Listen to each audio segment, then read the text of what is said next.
Բարև ձեզ սիրելի հետևորդներ։ Այսօր որոշել եմ անդրադառնալ այն հարցերին, որոնք դուք ուղղել եք ինձ նախորդ ռիլի տակ, հարցնելով անձանց ձայնագրելու եւ տեսանկարահանելու առանձնահատկությունների մասին։ Մասնավորապես ձեր հարցերից մեկը վերաբերում էր նրան, թե արդյոք կարելի է նկարել ոստիկանին կամ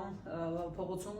մասնագիտական ծառայություն իրականացնող այլ անձանց։ Պատասխանը այստեղ կրկին նույնն է եւ չափանիշը նույնն է, այսինքն անձին միայն նրա համար, որ ինքը ոստիկան է, առանց իր համաձայնության, առանց օրենքով նախատեսված հիմքի, նպատակի եւ համաչափության իհարկե չի կարելի նկարել։ Բայց բանն այն է, որ սովորաբար ոստիկաններին կամ նմանատիպ ծառայություն իրականացնող այլ անձանց նկարում են այն դեպքերում, երբ տեղի է ունենում միջամտություն անձի նկատմամբ, այսինքն օրինակ անհամաչափ ուժ է ենթադրյալ կամ իրական կիրառվում, կամ իր նկատմամբ